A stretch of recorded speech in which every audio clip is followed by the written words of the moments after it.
Hello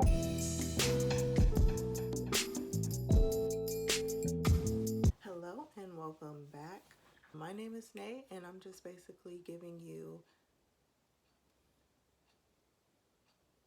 I don't know, okay? I'm just trying to help the people, save the world, one video at a time, okay?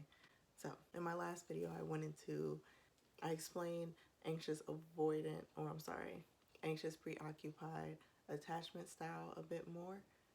In this video, I am going to explain dismissive avoidant attachment style and how that comes about and also how to heal from it. Dismissive avoidance, just to recap how they are, they usually see expressing emotions as a weakness. So they kind of internalize everything. They have this subconscious fear of being dependent on, kind of like parenting their partners because they value their own independence. Dismissive avoidants are the people you hear about who are kind of like, oh, I don't need nobody. I'm all about my money. I'm all about my money. I'm always in my bag. Yeah, just pile up my money. On the outside looking in, they actually seem very self-sufficient. They seem very well off. These people usually do make high incomes because they tend to be workaholics. They basically put their energy into other things other than a relationship. These people still get into relationships even though they are kind of avoidant. In the beginning, they do have a charisma to them. They tend to be really charming. People usually easily like them at first. They might seem like they have walls up, but then once they get to really start to know them, they can kind of see past and those layers kind of fall off and they're like, oh wow, this is really a great person. They seem very level-headed. They seem like they know what they're doing and all these other things, right? So during courting, they are very charming. But once they get into a relationship is when these people usually start to pull back. Once they feel like the intimacy is reaching a certain point, they'll kind of start to like back away and try and back out of it. When they end a relationship, they can kind of cut their partners off with no issue.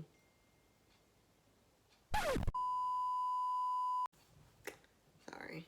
They can usually cut their partner off with no issue because they kind of have this thing in the back of their mind that emotional connection is really unnecessary anyways. And people are usually really hurt, on the other side. They can be really hurt by it because they don't show much emotions and it seems almost like manipulative or even like carelessly done.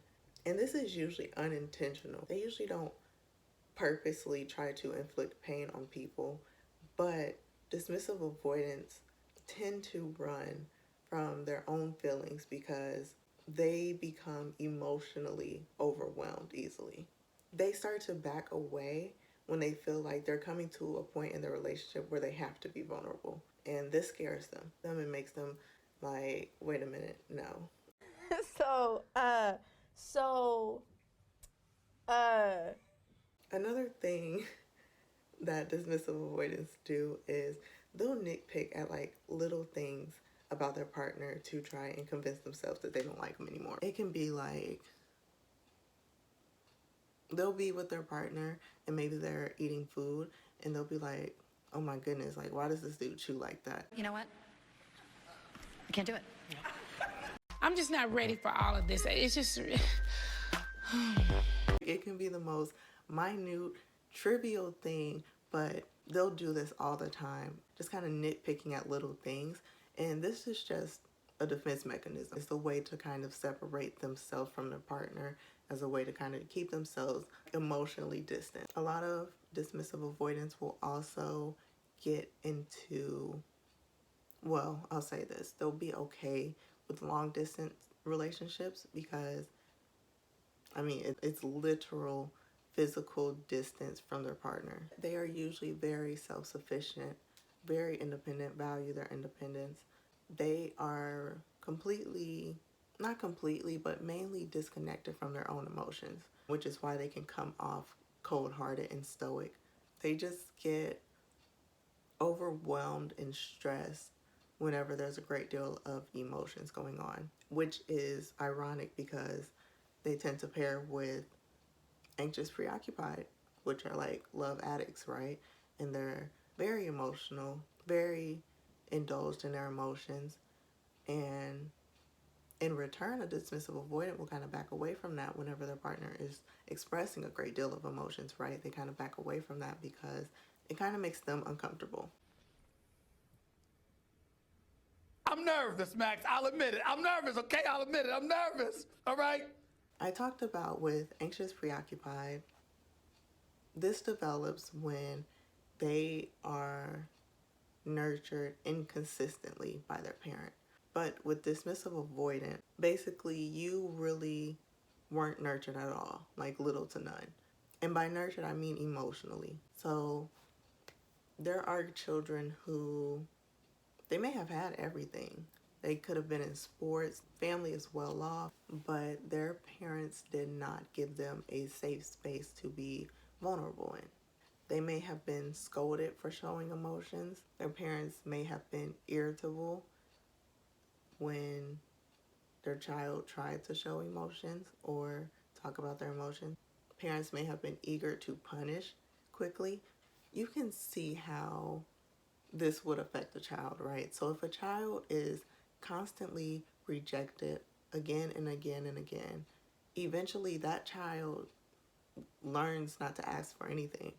They just learn not to ask for it anymore. If they need love and nurturance or care or attention and they're not given that, they kind of just deal with it, right? So this child eventually learns to get their needs met themselves.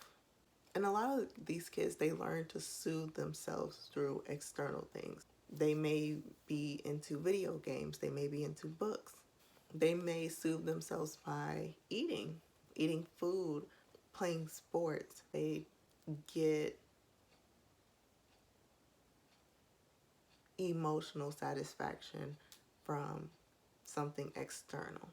In other words, they learn not to get their emotional needs met through people. I can read a book, I can play this video game, I can go for a walk, I can draw, I can write stories, I can paint, but they learn not to rely on people for emotional needs.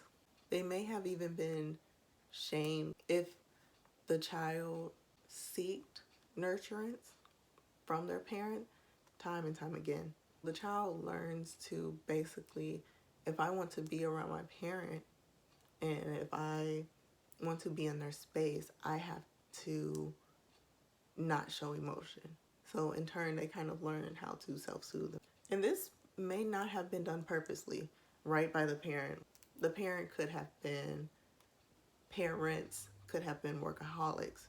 They could have worked a lot, so they weren't really around to do so. And then when they did come around, they were tired. You know, they had to get rest, didn't have time to tend to their child.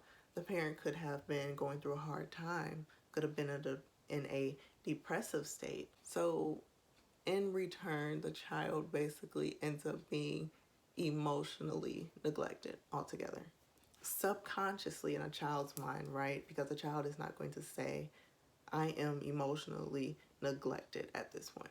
No, what they're going to say is, or how they're going to interpret it is, not even interpret it, but what they're going to internalize is that I cannot show emotions to people. Our parents are our first teachers, so they're going to realize I cannot get emotional gratification from other people.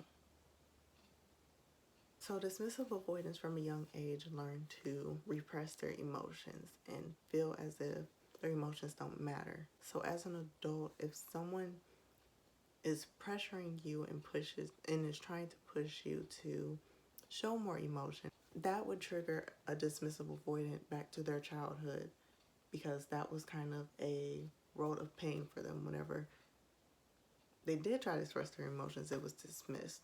When they get to a place where someone is trying to emotionally connect with them, they do pull back because that's a trigger for them. They would give a lot of pushback on that, right? You would be pretty resistant to that because it reminds you of how you were dismissed as a child. Another thing, I'm about to go on a rant. If you are a parent and you have a son, don't tell your little child's son to not cry, okay? Don't tell them, oh, stop crying, you're a boy, boys don't cry, shut all that up. No, like, stop doing that. Just stop doing that. I know there's no harm meant in it, and you don't mean any bad by it, but you are subconsciously putting in this child's mind that I cannot cry in front of mommy, I cannot cry in front of daddy. So they're going to start learning to repress that, and dismissive avoidant is born. Let them know that their emotions are valid and it is important, and even though they're sad right now, it's not going to last forever. Just validate them, but don't tell them not to cry. Acknowledge that they're sad. I know I just want a little rant, but that's all. What people call love is just a chemical reaction that compels animals to breed. It hits hard, Morty, then it slowly fades, leaving you stranded in a failing marriage. I did it. Your parents are gonna do it. Break the cycle, Morty. Rise above. Focus on science.